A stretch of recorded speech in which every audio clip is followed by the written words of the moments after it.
Bonjour, bienvenue à toutes et tous.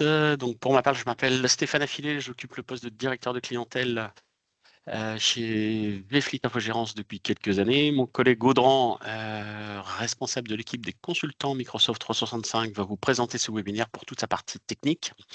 Nous allons donc démarrer ce webinaire. Pour rappel, votre micro est coupé. Pour vos interactions, n'hésitez pas à utiliser la conversation du webinaire. Et pour vos questions, n'hésitez pas à les poser dans la partie Q et R pour questions et réponses.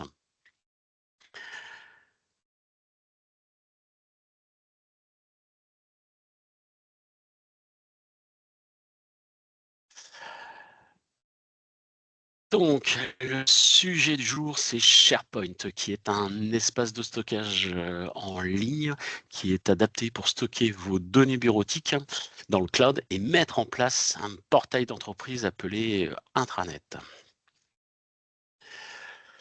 Au sommaire, eh bien, on va vous parler très rapidement de Vfleet et puis Audran introduira sur ce qui s'appelle le Modern Work et ses enjeux stratégiques. Il enchaînera avec SharePoint. Est-ce que c'est plus qu'un cloud, un hébergement? Vous parlera du site SharePoint, des étapes d'un projet SharePoint et puis il y aura bien évidemment une conclusion. Pour présenter Vfleet, notre actualité principale, je suis allé légèrement trop vite. Notre actualité principale, c'est comment dire, le fait que nos sociétés que vous pouviez connaître sous le nom d'OMR, Dactyl, Medis, Sirène, CTV et Espacecom sont devenues en ce début d'année 4 sociétés avec Vfleet Infogérance, Vfleet Télécom et Vfleet Gestion. La dernière, Vfleet Sûreté. On peut peut-être dire que Vfleet prend son envol en ce milieu d'année. En termes de répartition géographique, eh bien, normalement, on a une volonté d'être assez proche de vos structures, entreprises, associations, collectivités.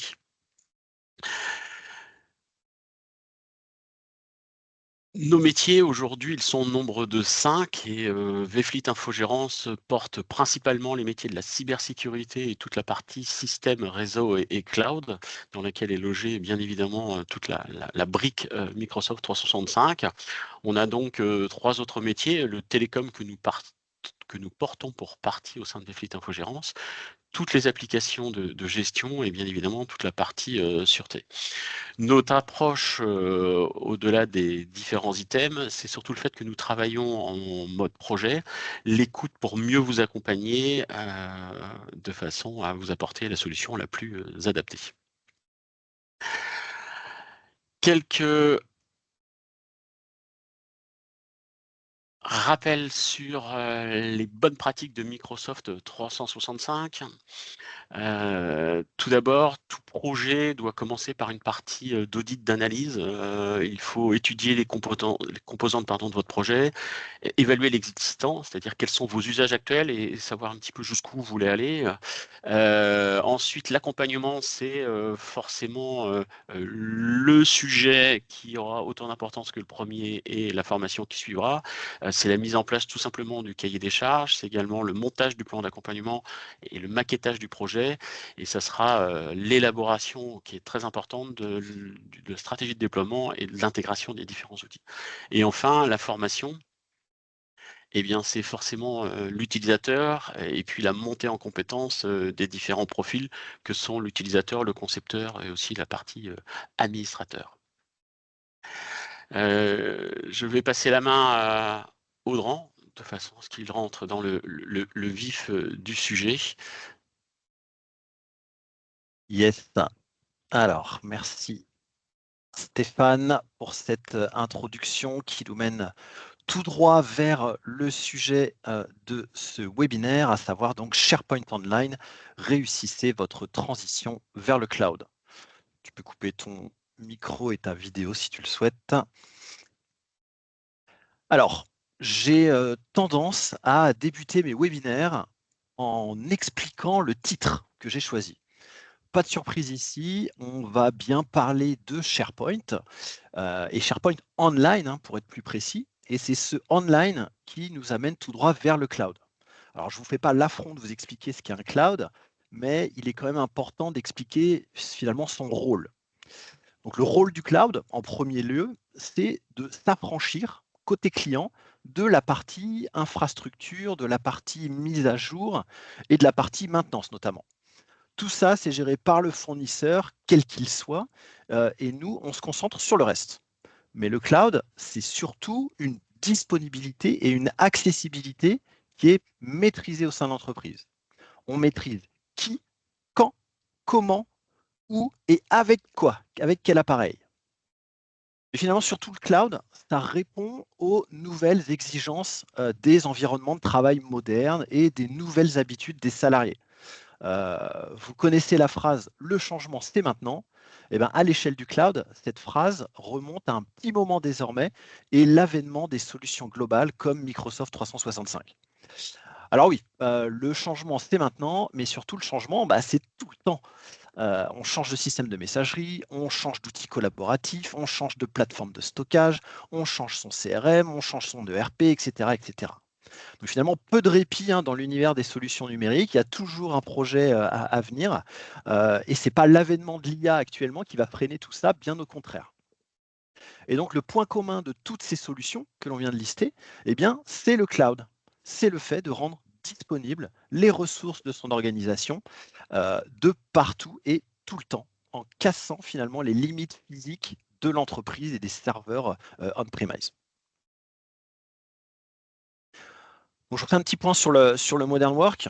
Donc, c'est très probablement le cas dans votre organisation. De plus en plus d'équipes travaillent en suivant un modèle hybride avec du présentiel, du télétravail, des espaces de coworking, du remote à distance, etc.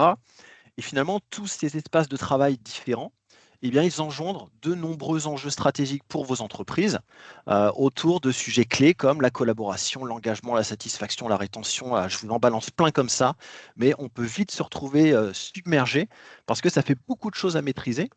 Et plus on remet ces réflexions au lendemain, plus on prend le risque d'être pris au dépourvu au moment où on va devoir y passer très rapidement. On l'a vu avec le Covid et l'avènement du télétravail. Et donc, si on n'y réfléchit pas avant comme une stratégie d'entreprise, on rend le risque de rater sa transition vers le cloud. C'est pourquoi, dans le titre que j'ai mis, on parle de réussite face à ces évolutions. Donc, on ne réagit pas au changement, on l'analyse, on l'accompagne et on y répond avec les outils adaptés. En l'occurrence ici, avec Microsoft 365 et à l'intérieur de Microsoft 365, plus particulièrement avec SharePoint. Mais pas que. Si vous êtes présent à ce webinaire, c'est très probablement parce que vous avez déjà des licences M365, donc félicitations, ou que vous songez à faire migrer votre système de messagerie Exchange vers du online, par exemple, et donc d'intégrer cela dans des licences complètes Microsoft 365. Et ça tombe bien, parce que s'il y a bien un outil qui est présent dans toutes les licences M365, c'est bien SharePoint. Et pourtant, c'est a priori pas pour lui que vous êtes passé à Microsoft 365. Probablement pour la partie Exchange Outlook ou la suite Office. Et pourtant, il répond aux 4 piliers qu'il faut prendre en compte en fait, pour une transition numérique réussie. Donc, j'en ai parlé sur la partie M365 sur notre précédent webinaire, mais la partie collaboration, effectivement, dans ce monde finalement où les équipes sont dispersées géographiquement, où les horaires sont flexibles, eh ben, il est essentiel de disposer d'outils qui favorisent la communication, le partage, l'information, hop, j'enlève ça, et le travail en équipe. Eh ben, c'est exactement ce que propose Microsoft 365 avec SharePoint et Teams, mais avec SharePoint, qui permettent de créer donc des espaces de travail virtuels où les membres d'une équipe peuvent collaborer en temps réel, partager des documents, faire de la coédition, communiquer à toutes les échelles de l'entreprise, organiser des réunions et bien plus encore. L'autre aspect, c'est l'aspect productivité. Puisqu'on dispose avec Microsoft 365 d'un arsenal d'outils intelligents pour optimiser notre temps et nos ressources, que ce soit pour la gestion de planning, la gestion de tâches, la création de formulaires, l'automatisation de process.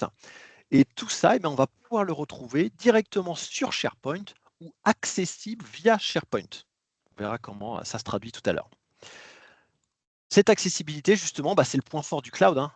C'est devenu un enjeu majeur, surtout dans un contexte où le travail à distance est devenu la norme. Et donc SharePoint nous permet d'accéder à nos données et à nos applications depuis n'importe où, n'importe quand et à partir de n'importe quel appareil. Que vous soyez au bureau, en déplacement ou chez vous, vous pouvez rester connecté et donc efficace. On ne peut pas parler de projet global et de Modern Work sans parler de sécurité, puisque dans ce monde numérique où les menaces sont omniprésentes, vous disposez avec SharePoint de l'outil M365 qui offre le plus de contrôle sur les accès, les ressources, les droits et les données, à travers notamment des rôles que vous définissez et que vous contrôlez. On verra tout à l'heure dans la partie démo. Donc ces 4 briques essentielles de Microsoft 365, vous allez les retrouver dans les différentes licences qui sont proposées, à des degrés plus ou moins avancés. Alors effectivement, on ne va pas s'étendre sur le détail de chaque licence, mais globalement, vous le voyez, plus vous montez en gamme, plus la proposition elle est complète, notamment sur la brique sécurité. Et donc vous le voyez, le point commun entre ces licences, hop, je vais prendre mon petit pointeur, ce sont ces briques-là. Ce sont les services cloud avec Teams, OneDrive, Exchange et celui qui nous intéresse avec SharePoint. Donc ça veut dire en gros que c'est un outil que vous avez déjà. Donc je ne parlerai même pas d'investissement dans un nouveau logiciel en tant que tel, puisque vous l'avez déjà. Donc simplement, il est moins connu que son compère Teams, alors qu'ils sont étroitement liés, et on va le voir par la suite. Donc sur la première licence basique, juste ici, je n'ai pas précisé ici le pack Office, Word, Excel, PowerPoint. Ils sont bien présents, mais uniquement en version web. Et ça va avoir son importance sur la partie SharePoint. Donc, c'est-à-dire qu'à partir du navigateur Internet, vous allez pouvoir ouvrir et créer des documents Word, Excel, PowerPoint. Vous n'avez pas les logiciels installés en dur sur le PC. Et donc, ce fonctionnement par les applications web ne propose pas toutes les fonctionnalités que proposent les versions de bureau. Ça dépend des licences que vous aurez. Et c'est une donnée à prendre en compte puisque en passant sur SharePoint, c'est potentiellement un double monde en fait qui s'ouvre à vous entre le web et le local, que ce soit pour l'accès aux documents ou pour la modification. Encore une fois, dans la partie démo, on va le voir. Donc le choix, il se fait donc souvent entre les versions standard et les versions Business Premium. La principale différence entre les deux, vous le voyez, c'est la partie sécurité. Ça ne veut évidemment pas dire que la version standard n'est pas sécurisée. Bien au contraire, c'est juste que la version premium, elle va plus loin dans la protection, notamment contre les cyberattaques, contre les rançongiciels, le hameçonnage, la gestion des pièces jointes, la vérification des liens dans les mails, la gestion des accès conditionnels, etc. Et vous propose un outil de gestion qui est juste ici, qui s'appelle Intune, qui permet de gérer des flottes d'appareils, que ce soit des PC, des smartphones, des tablettes Android, Windows ou iOS. Petite notion ici, les prix que vous voyez, ce sont des prix publics auxquels il convient potentiellement d'ajouter des services essentiels comme la sauvegarde, de l'anti-spam et éventuellement un outil de gestion de signature. Et pour ça, on a nos équipes commerciales et nos experts chez Vfleet qui pourront vous accompagner là-dessus.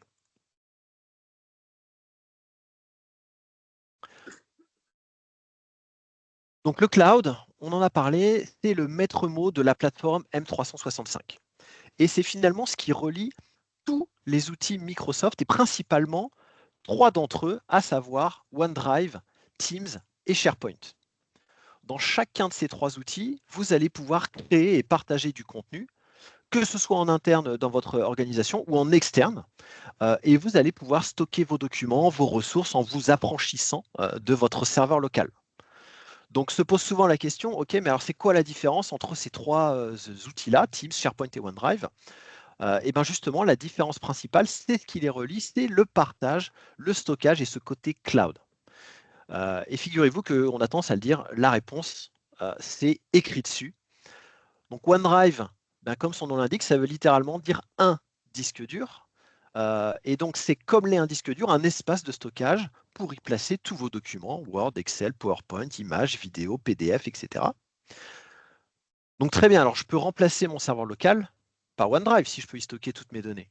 En plus, c'est 1 Tera par utilisateur, donc j'ai largement de quoi faire. Ben oui, et d'ailleurs, c'est une des mauvaises pratiques, c'est qu'il y a des entreprises qui se servent de OneDrive comme un serveur d'entreprise. Sauf que quand je dis stocker vos documents, c'est bien vos documents personnels. OneDrive, c'est un espace de stockage personnel. C'est votre petit cloud privé à vous.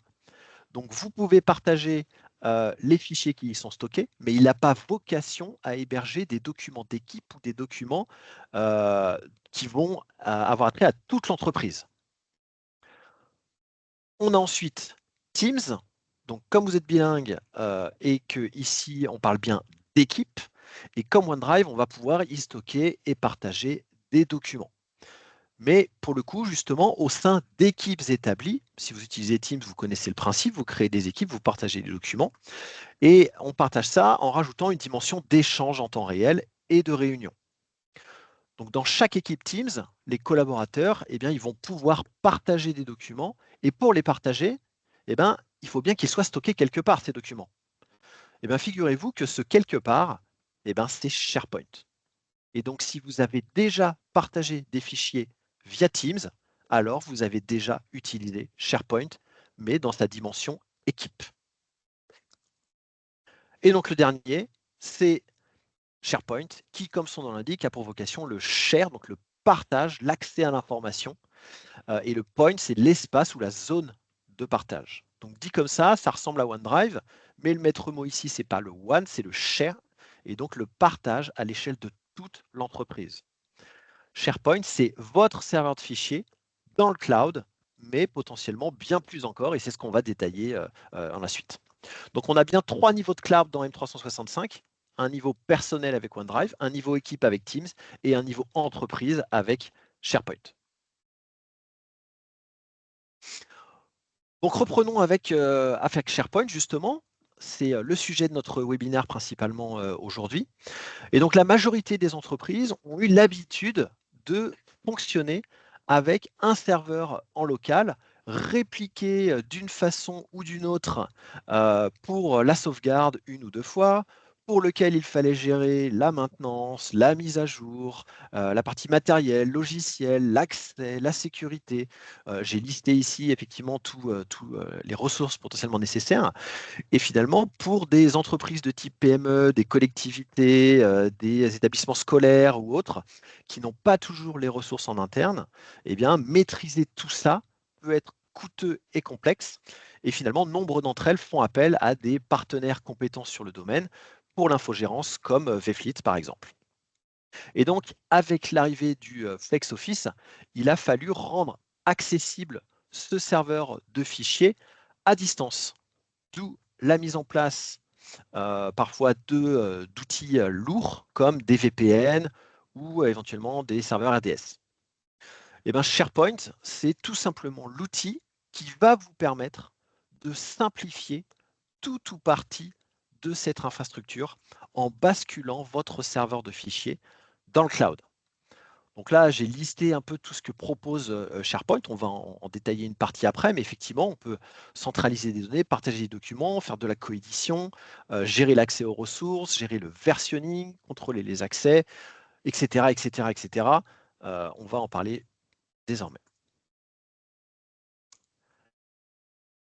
Si je dis bien basculer tout ou partie de votre serveur de fichiers, eh bien c'est bien parce que migrer ces données dans le cloud, c'est pas juste faire un copier-coller de votre serveur local et de le mettre sur SharePoint. C'est une migration globale qui va nécessiter une réflexion profonde au niveau de l'organisation et au niveau des données. Déjà, il faut savoir que toutes vos données n'ont pas vocation à être placées dans le cloud et donc sur SharePoint. Ce qui fait la force du cloud, c'est sa disponibilité, d'accord, son accessibilité et la collaboration qu'il propose. Donc les données utiles, ce sont celles qui correspondent à ces caractéristiques, et donc des documents de travail courants comme des fichiers Word, Excel, PowerPoint, PDF. Ici, les fichiers, on va dire, d'archivage ou les sauvegardes système, que l'on va qualifier, on va dire, de fichiers à proie, n'ont pas vocation à aller sur SharePoint. Ils vont prendre de la place pour rien et ils ont plutôt tendance à rester sur un serveur local ou sur un NAS ou chez un hébergeur externe. De même, les fichiers liés à des applications métiers, des bureaux de bureaux d'études par exemple, des fichiers AutoCAD, de CAO, DAO, donc de conception assistée par ordinateur ou dessin assisté par ordinateur, qui sont trop lourds pour aller sur SharePoint et qui s'ouvrent avec des applications autres que celles de Microsoft, eh ben, ils ne sont pas adaptés pour aller sur SharePoint, elles ne sont pas adaptées au mode web, puisqu'elles vont s'ouvrir avec des applications qui sont en local et en dur sur votre ordinateur. Autre point sur cette partie stockage, avec SharePoint, vous disposez de 1 Tera de stockage pour votre organisation, plus 10 gigas par licence. Ça, c'est ce qui est, entre guillemets, gratuit avec vos licences. Il est tout à fait possible de pousser ce stockage jusqu'à 25 Tera via une facturation supplémentaire à Microsoft qui est faite par gigaoctet. J'ai plus le prix, c'est de l'ordre de 20 ou 25 centimes d'euros par giga supplémentaire. Mais effectivement, ça peut revenir très cher si on a beaucoup de données qu'on souhaite migrer et mettre sur SharePoint. D'où l'idée de bien réfléchir au type de données et à la quantité de données que l'on souhaite basculer dessus. SharePoint, c'est fait pour des données plutôt bureautiques. Tout le reste, on va plutôt le laisser en local. Alors, ça ne veut pas dire qu'on ne peut pas mettre de fichiers 3D, de fichiers de CAO, DAO sur SharePoint. Seulement, à chaque fois qu'on va vouloir les ouvrir ou les utiliser, il va falloir les récupérer en local pour les ouvrir via l'application métier. Donc, c'est plus de contraintes et ça nécessite quand même une connectivité qui soit assez haute pour des fichiers qui sont lourds. Donc, dans la démo qui va suivre, on va détailler justement la partie bibliothèque de documents et la gestion des fichiers via SharePoint. Donc SharePoint peut être utilisé comme un simple cloud que l'on peut synchroniser en local sur son PC et y accéder via son explorateur de fichiers, comme on le ferait aujourd'hui dans l'explorateur Windows. Mais ce serait passé à côté de ce qui fait, on va dire, le charme de SharePoint face à un vieux serveur de fichiers, c'est le portail intranet. Alors, il existe beaucoup, on va dire, d'organisations qui ont investi de l'argent dans un site intranet alors même qu'elles avaient les outils nécessaires pour le faire avec leur licence M365. Donc qu'est-ce qui leur a manqué? Probablement, la connaissance même de l'existence de l'outil, peut-être un peu de curiosité, hein, dans les applications proposées et puis surtout, un accompagnement, hein, avec un partenaire capable de vous expliquer, de vous montrer, de vous faire découvrir l'écosystème global, comme nous on peut le faire par exemple chez Vfleet et notamment, moi sur la partie, fonctionnelle. Donc ici, le gros avantage de SharePoint, c'est de proposer cette fonction de portail d'entreprise, d'intranet mais possiblement aussi d'extranet, c'est-à-dire une partie qui sera accessible par vos partenaires, vos clients, vos fournisseurs, etc. On pourra en reparler après. Et donc avec une interface, comme on peut le voir ici sur cette image, qui est tout de même beaucoup plus, on va dire sexy, hein, que l'explorateur Windows, et surtout qui va rajouter des possibilités pour vous, que ce soit en termes de diffusion d'informations, de communication à l'échelle de l'entreprise, d'organisation de votre espace par pôle, par service, par équipe, l'intégration de parcours d'intégration justement de nouveaux arrivants, de liens rapides, etc. Bref, un véritable espace de collaboration, de communication et d'échange. Et donc, je vous propose d'aller voir ça directement avec des exemples. Et donc, on va basculer sur de la démo sur des vrais sites SharePoint.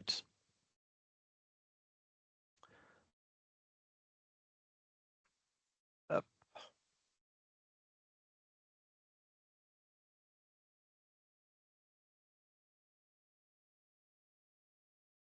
voilà. Donc, c'est parti. On va partir. Hop, je vais faire ça qui me gêne. Tac. Donc ici, on a un portail SharePoint, mais ce qu'on va faire, c'est qu'on va partir du navigateur, on va repartir de zéro. Comment faire pour retrouver votre environnement et aller chercher SharePoint? Eh bien, simplement dans la barre de navigation, vous allez taper M365. Vous tapez Entrée et vous avez une belle pub Amazon, mais surtout, vous avez le login M365. Donc, on va aller dessus. Ça m'ouvre directement puisque je suis logué avec mon compte M365 ici. Ça va m'ouvrir mon environnement M365 où je vais retrouver toutes mes applications et tout mon interface personnelle avec mes derniers documents, etc. Vous êtes ensuite sur donc cette interface où vous avez toutes ces applications et globalement toutes les infos relatives à votre compte. Donc le bouton pour tout retrouver, c'est celui en haut à gauche, juste ici, et qui va vous permettre de retrouver notamment les applications qui nous intéressent et ici SharePoint. Donc je peux cliquer dessus et je vais retrouver ici tous les sites SharePoint auxquels j'ai accès. Donc en tant que propriétaire, en tant que contributeur ou en tant que simple membre. Ici, vous retrouvez donc soit des sites SharePoint dédiés, soit des sites SharePoint qui sont associés à des équipes Teams. C'est-à-dire que potentiellement, vous ne saviez même pas que vous aviez accès à des SharePoint et en allant là, vous allez voir que vous avez accès à des sites. Mais en fait, ces sites-là, ce sont des sites qui sont liés aux équipes Teams dans lesquelles vous êtes. Donc on distingue les deux car ils n'ont pas la même vocation. Lorsque l'on souhaite créer un site SharePoint, c'est d'ailleurs la première chose que l'on demande. Je vous le montre ici, je fais créer un site SharePoint, et là, il me propose un site d'équipe ou un site de communication. Dans le cadre d'un intranet d'entreprise, c'est bien entendu un site de communication qui va nous intéresser, puisque là, on veut parler à toute l'entreprise, donc ce n'est pas lié à une équipe Teams dans laquelle on aurait mis toute l'entreprise. Ça n'a pas de sens. D'ailleurs, s'il y en a une chez vous, ce n'est pas une bonne pratique, hein. On ne crée pas une équipe avec toute l'entreprise dedans. C'est plus SharePoint qui va permettre de communiquer avec tout le monde. Donc c'est un site pour diffuser ça, de l'information et donner accès aux ressources à l'échelle de toute l'entreprise. Les sites d'équipe, en revanche, sont directement liés à des équipes Teams. À chaque fois qu'une équipe Teams est créée, eh bien, il y a un site SharePoint qui est créé en parallèle, puisque je vous l'ai dit en préalablement, c'est sur SharePoint que sont stockés tous les documents que vous partagez via Teams. C'est pour ça que j'en ai parlé précédemment et que je vous ai dit que si vous utilisez Teams, alors vous utilisez déjà SharePoint. Petit exemple ici, je vais vous le montrer. Hop, je vais vous partager mon équipe Teams, une équipe Teams. Par exemple, si je vais ici sur l'équipe Wikitech, je vais dans mon onglet général, je vais ici dans la partie fichiers. Donc ça, vous avez tous accès potentiellement à des équipes Teams. Dans la partie fichiers, vous avez accès à tous vos documents. Et si je vais voir ici, vous voyez dans l'arborescence, j'ai ouvrir dans SharePoint. Si je clique dessus, eh bien, tous les documents que j'avais dans mon équipe Teams, vous voyez que je retrouve exactement les mêmes, la même arborescence, ici dans un environnement SharePoint. Ça veut dire que si vous rajoutez un document via Teams, vous le retrouvez ici dans SharePoint, et si je rajoute un document ici directement dans SharePoint, je le retrouve dans Teams.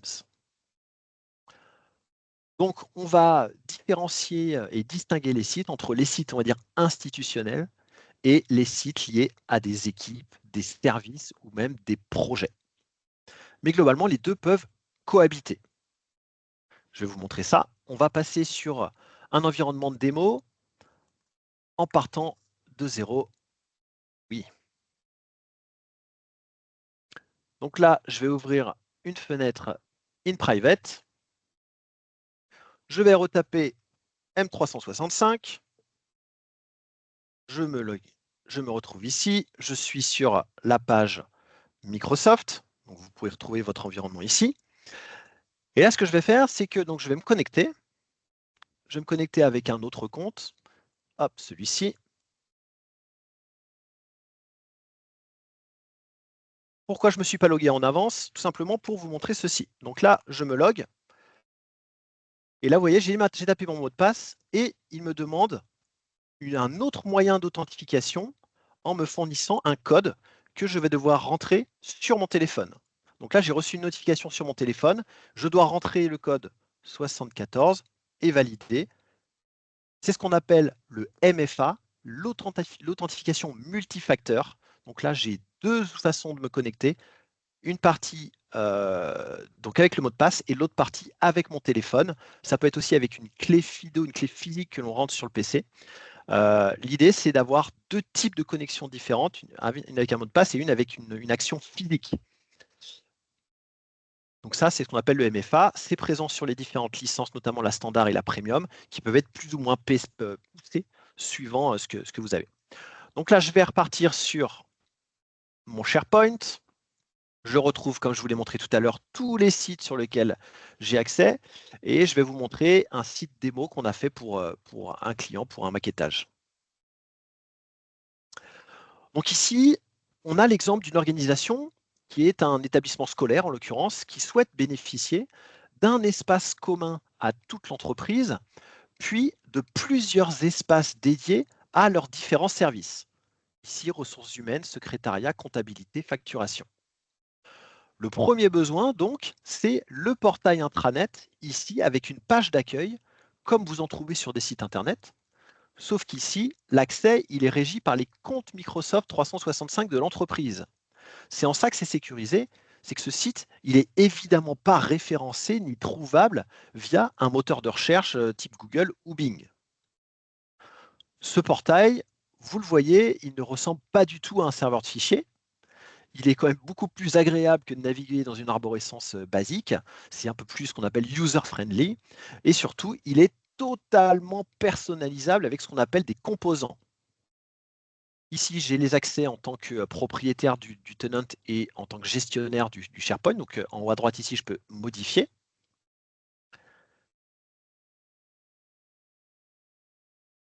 Voilà. Et là, vous voyez, à chaque fois que je passe ma souris sur un élément, je peux cliquer dessus et j'ai des outils pour le modifier, éventuellement le supprimer, le changer de place et en rajouter. Ici, je peux par exemple rajouter une section avec 2 colonnes.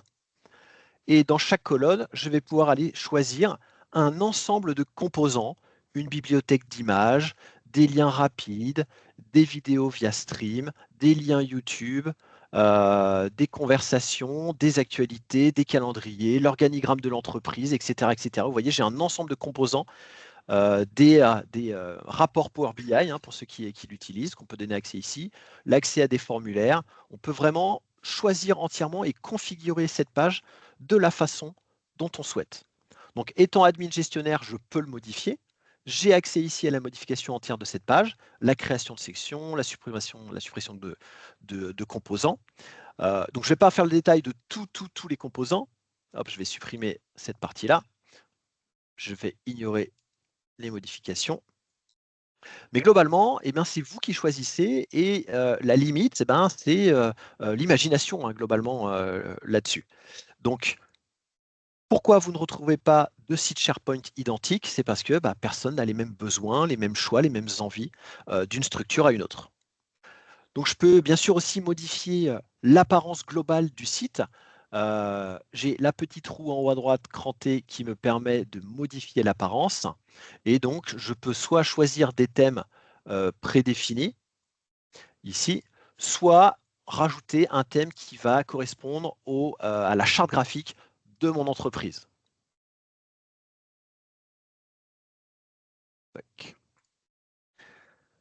Donc sur cette page-ci, cette page d'accueil, on a accès à des news, les dernières news en rapport avec cet établissement scolaire, donc via l'organisation d'articles. On a accès aux prochains événements, ici des événements externes, mais bien sûr, vous pouvez choisir des événements internes, de la mise en avant de projets, d'initiatives internes, d'after work, la prochaine assemblée générale, la prochaine sortie d'équipe, etc. Donc le maître mot de cet espace-là, c'est la communication. C'est ici qu'on va passer les messages principaux, notamment en faisant en sorte que votre intranet soit la page d'accueil par défaut de vos navigateurs Internet. Ça facilite quand même le travail et l'accès. Donc, par exemple, pour la prochaine soirée, on va dire team building, eh bien, l'équipe marketing ou com peut créer une page dédiée à cette soirée avec le programme, des photos, des vidéos, un lien d'inscription et diffuser ça sous la forme d'un article qui sera présent sur la page d'accueil d'intranet. Et ça, c'est une façon beaucoup plus ludique et impactante que de diffuser un mail de groupe à toute l'entreprise avec le programme en pièces jointes.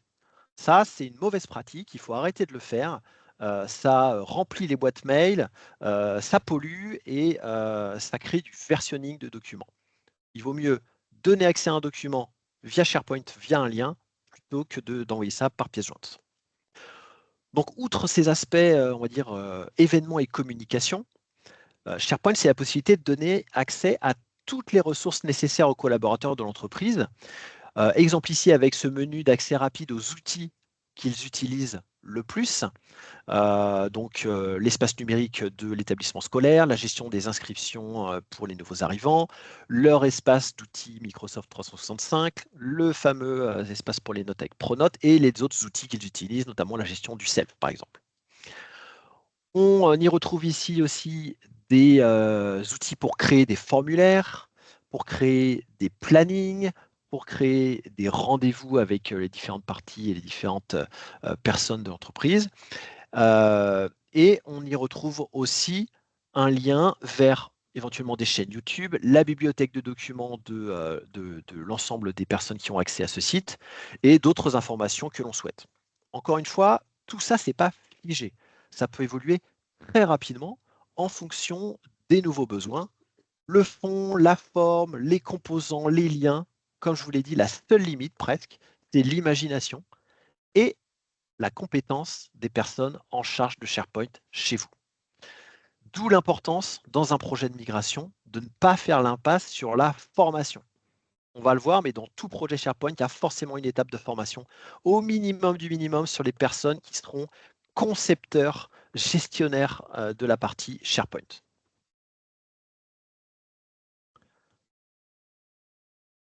Donc jusque-là, on est sur un intranet dédié à toute l'entreprise. Mais l'intérêt de SharePoint, ça va être dans sa capacité à coller aux besoins de votre organisation spécifiquement. Vous fonctionnez par pôle, par service, par équipe ou par projet, eh ben, aucun souci, on va pouvoir créer des espaces spécifiques dédiés à votre organisation. Exemple ici avec un découpage autour de 4 services, RH, secrétariat, comptabilité, facturation. Vous êtes d'accord avec moi, ces 4 services, ils n'ont pas du tout les mêmes besoins, les mêmes centres d'intérêt, et évidemment, ils ne sont pas composés des mêmes personnes. Donc, toute l'entreprise n'a pas vocation à avoir accès à ces espaces-là. C'est pour ça que leur accès est restreint et contrôlé grâce au groupe Office 365 d'utilisateurs auxquels on va donner des droits, et notamment des droits d'accès. Petit exemple ici avec la partie RH. Donc, vous allez retrouver de la même façon une page d'accueil avec des composants, des actualités, des annonces, un calendrier et un listing des personnes qui sont dans la partie RH que l'on peut contacter directement. On a accès aux mails, on peut voir où ils sont contactés, on peut envoyer un courrier, on peut chatter directement via Teams, etc. Donc, outre cette page d'accueil du service RH, on y retrouve d'autres pages qui correspondent aux besoins du service, comme par exemple un espace dédié à la formation ou à l'intégration de nouveaux arrivants. Exemple, vous avez un nouveau recrutement qui arrive, eh bien, vous pouvez mettre en place un espace dédié sur SharePoint dans lequel vous mettrez toutes les ressources dont a besoin ce nouveau collaborateur pour intégrer l'entreprise. Exemple ici, il a besoin de savoir comment fonctionne l'entreprise. Eh bien, vous pouvez créer une page qui explique le fonctionnement des différents services, le lien vers les différents services qui pourraient exister sur SharePoint. Vous pouvez avoir un lien vers le trombinoscope de l'entreprise. Ici, des liens pour rencontrer l'équipe avec des photos, des liens directement vers les personnes qui constituent l'équipe dans laquelle va travailler ce nouvel arrivant.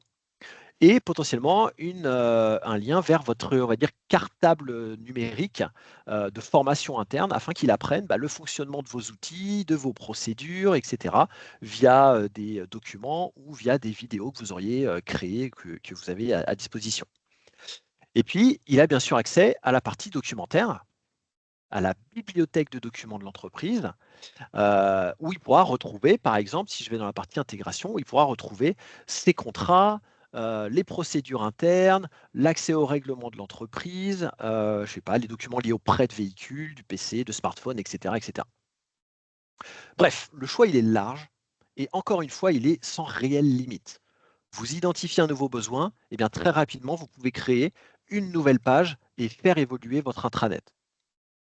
Donc par rapport à la page principale de l'intranet,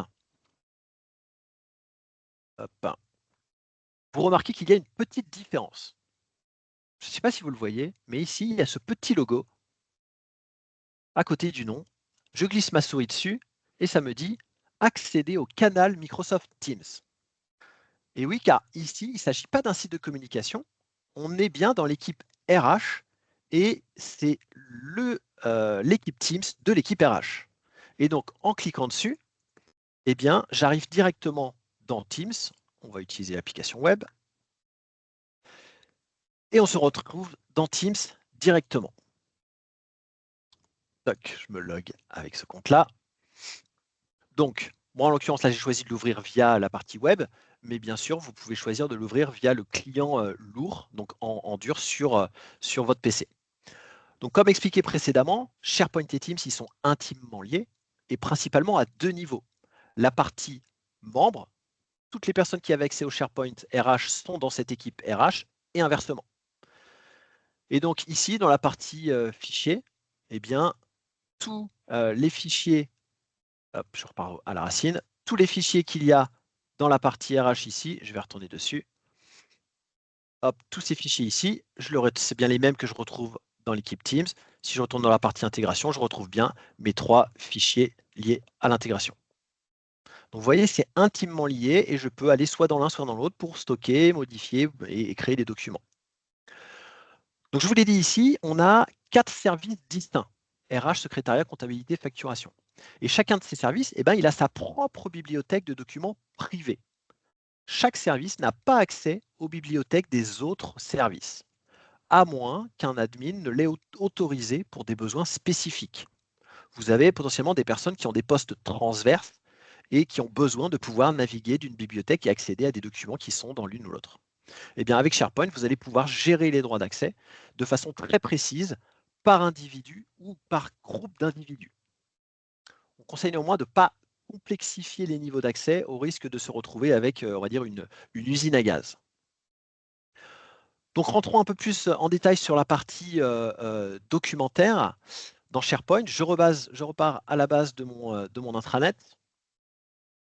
Ici, dans la partie documents, et je retrouve tous les documents de mon organisation accessibles à tout le monde. Ce serait donc l'équivalent, on va dire, de la racine de votre serveur local. Vous reconnaissez un type d'arborescence que vous maîtrisez avec dossier, sous-dossier, documents, etc. Vous allez pouvoir directement ici créer, stocker ou partager des documents très simplement. Je peux ici créer des nouveaux documents Office. En tant que gestionnaire, je peux rajouter des modèles, c'est-à-dire des fichiers Office pré-designés avec la charte graphique de l'entreprise pour chaque type de document, Word, Excel, PowerPoint. Moi, ça me permet d'être sûr que tout le monde dans l'entreprise utilise bien la dernière version de la charte graphique. Je peux bien sûr charger des nouveaux documents, des fichiers entiers, et je peux les partager. Donc, on va aller ici dans la partie communication pour un exemple. Je veux ici créer une nouvelle présentation PowerPoint. Donc, je vais faire présentation PowerPoint. Vous voyez que ça s'ouvre directement dans mon navigateur Internet. Je vais écrire Prez Webinar SharePoint. Voilà. Vous remarquerez ici que je n'ai pas du tout de la petite disquette pour enregistrer. Je vais juste fermer. Hop, pardon. Si ça se met là, ça m'embête. Ok, elle est là. Voilà. Je le ferme et je la retrouve directement ici. Présentation PPT X, c'est celui que je viens de créer. Sauf que là, je me rends compte, ah bah, j'ai oublié de mettre un nom à ce document. Donc, je vais retourner dessus. En haut à gauche, j'ai ma présentation. Hop, je vais cliquer dessus et je vais lui l'appeler presse webinaire. Toc, et je referme directement. J'enregistre pas, vous voyez. Je vais rafraîchir histoire qu'on le voit mieux. Je retrouve bien mon document à l'endroit où je l'ai créé. Hop. Et je vais pouvoir ensuite définir qui a accès à ce document. Je vais juste retourner dessus. Je me dis, c'est pas très joli comme ça. Je vais essayer d'insérer une petite image. Hop, je vais aller sur cet appareil. Donc, oui, on est joli, mais on ne va pas prendre nous. On va prendre tiens, le logo de l'entreprise. Voilà, comme je suis nul, on va dire, en présentation PowerPoint, je vais utiliser ici le concepteur. Vous voyez, il me propose automatiquement des choses. On va prendre celui-ci. C'est parfait. Il n'a pas pris presse webinaire. Voilà, parfait. Et je vais pouvoir le supprimer. Donc là, on a bien la presse webinaire qu'on vient de créer il y a quelques secondes, qu'on a modifié plusieurs fois. Donc je retrouve bien l'endroit où je l'ai enregistré. Je vais cliquer ici sur les 3 petits points et je veux vérifier qui a accès à ce document. Ce document, il est régi par les droits de la bibliothèque SharePoint dans lequel il est. Donc, gérer l'accès. Là, je vois bien sûr qu'il y a une personne qui a accès, c'est celui qui l'a créé, c'est moi, c'est l'administrateur. Mais je vois que j'ai 3 groupes aussi qui ont accès. Comme ce document, je l'ai créé à la racine de mon SharePoint, eh bien, y ont accès le propriétaire, mais aussi tout ce que j'ai appelé donc les visiteurs et les membres. Mais vous voyez qu'ils n'ont pas forcément les mêmes droits. Les membres peuvent consulter et modifier, et les visiteurs, eux, peuvent juste les consulter. On parlait de rôle tout à l'heure, et bien c'est cette notion qu'on introduit ici, les propriétaires, les visiteurs et les membres. Cette notion de rôle, c'est très important car ça détermine le niveau d'accès et de droit des utilisateurs. Car il faut le savoir, SharePoint, c'est l'outil de la suite M365 qui offre le plus haut niveau de granularité sur SharePoint et dans la suite M365. Donc, je ferme ça, je vais cliquer sur l'accès au site ici, autorisation de site. On retrouve les propriétaires qui ont le contrôle total. Je retrouve les membres du site qui ont accès en modification. Là, c'est Mégane qui a accès en modification. Et les visiteurs qui ont accès en modification. Mon autre compte personnel qui a accès en modification. Et tout le monde, sauf les utilisateurs externes. Ça veut dire toutes les personnes de mon entreprise, sauf des personnes qui sont externes à l'entreprise, peuvent accéder à ce document.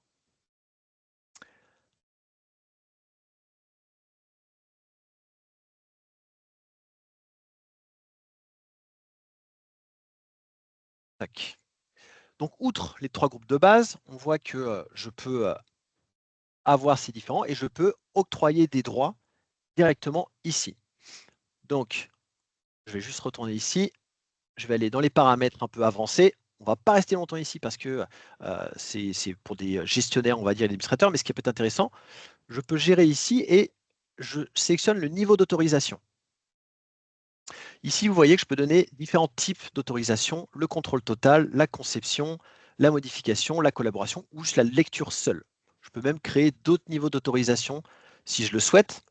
Et je peux sélectionner toutes les actions que vont pouvoir faire les gens qui feront partie de ce groupe-là. Donc, je peux vraiment aller loin dans le niveau de granularité des droits et des accès que je vais donner à mes collaborateurs. Donc, je vais retourner ici sur mes documents. Je vais retourner sur la partie communication. Et je vais vouloir maintenant vérifier que ce document-là, comme il y a plein de gens qui ont accès à ce document-là, potentiellement, il y a plusieurs personnes qui peuvent le modifier.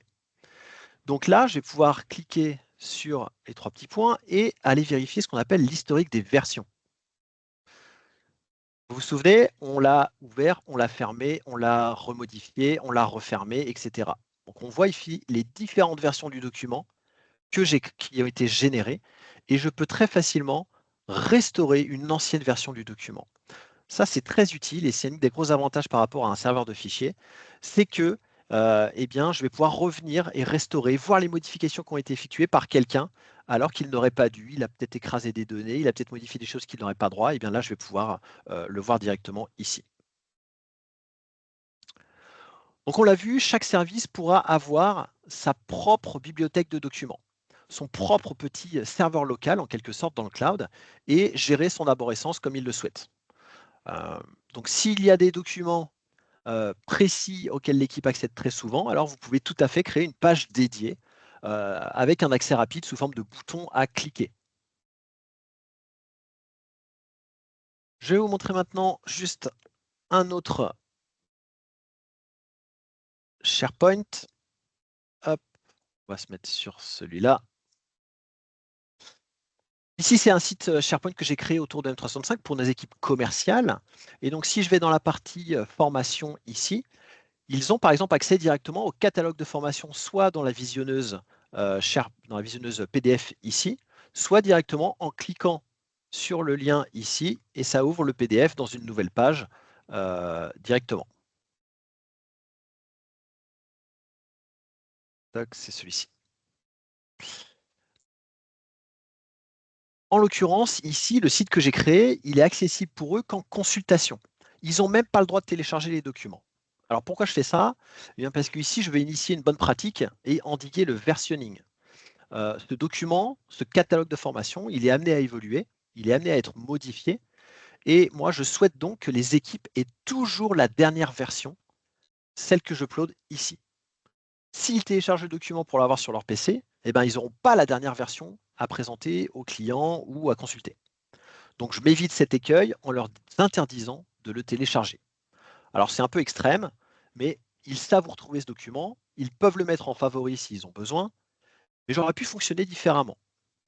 Pour ceux qui sont, on va dire, un peu allergiques au portail web et souhaitent avoir accès à leurs documents via l'explorateur, on va dire comme avant, eh bien, c'est possible.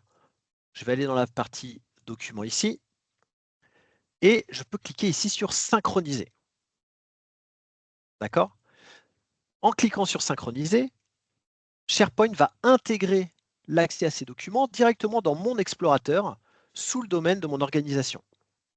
Pour cela, il utilise OneDrive et de cette façon, j'ai accès à ma bibliothèque.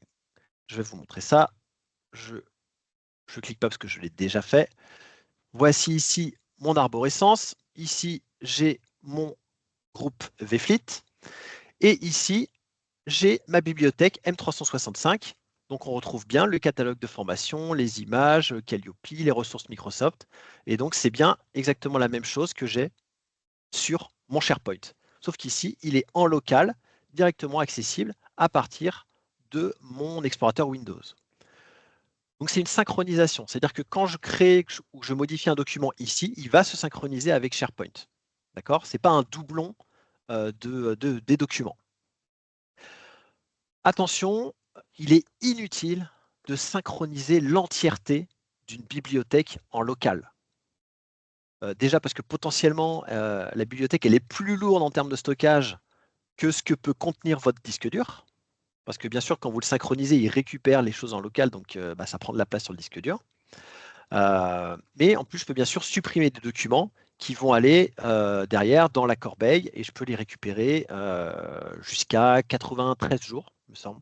Au-delà, c'est perdu, à moins d'avoir suivi les recommandations de Microsoft dont on a parlé tout à l'heure et de VFleet et d'avoir mis en place un système de sauvegarde externalisé. Donc voilà, on a parlé du portail intranet, de la structuration par service ou par équipe, de la gestion documentaire, des droits, des accès, des rôles, du partage, de la synchro. Et donc, il est temps de parler maintenant du projet global. Et donc, pour ça, on va vous présenter, hop, je repars sur mon PowerPoint, les différentes étapes d'un projet. Alors, il faut savoir que tout projet de migration SharePoint commence par une phase d'audit. D'accord? On a besoin de savoir comment vous fonctionnez. Quels sont vos usages, vos applications, vos contraintes, vos blocages actuels, vos process, etc. Et on a aussi besoin de vérifier un certain nombre de prérequis techniques. C'est pour ça que lors de cette phase, vous serez accompagné par un spécialiste technique et un spécialiste fonctionnel. Donc, ils vont passer une demi-journée ou une journée complète avec vous pour échanger, parler à tous les services, observer, noter tous les points clés nécessaires à l'élaboration d'un cahier des charges en vue de l'élaboration du projet global. Et c'est uniquement grâce à cet audit, à ces audits techniques et fonctionnels, qu'on pourra définir les contours précis du projet et vous faire l'offre commerciale la plus adaptée en nombre de jours de prestations et d'accompagnement.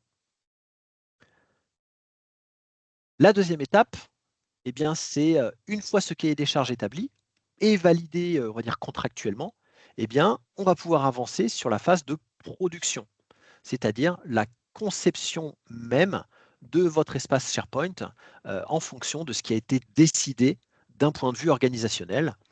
Et ça va impacter la structure du site, la création des pages, la mise en place des différentes bibliothèques, le choix des composants, la personnalisation, etc., etc. Donc lors de cette phase, eh bien, on sera en échange régulier pour valider les choix à ce niveau-là. Troisième étape, une fois le site SharePoint designé dans la forme et dans la structure, eh bien, il va être temps de procéder au déploiement avec deux points très importants, la gestion des droits et des accès et la migration pure des données. Donc concernant les droits d'accès, comme évoqué plus avant dans ce webinaire, on va s'appuyer sur les groupes Office 365 déjà existants ou validés par l'audit technique afin de distribuer les droits. C'est ici qu'on va définir les rôles que vous allez donner en interne. On parle ici donc de propriétaire, plus généralement l'admin, qui a la main sur le tenant de l'entreprise et qui a donc la main sur les paramètres d'administration. On différencie ce statut de celui du gestionnaire, qui lui aussi a des droits au niveau des paramètres, mais uniquement pour SharePoint, pas au niveau du tenant en entier. Il peut créer des sites, des pages, des bibliothèques, il peut donner des droits, gérer des partages, etc., mais pas modifier les paramètres du tenant. Ensuite, on parle de membres ou de contributeurs, qui sont des personnes qui peuvent avoir certains droits de modification, de pages ou de documents, mais bien cadrés et ils ne touchent pas aux paramètres sensibles.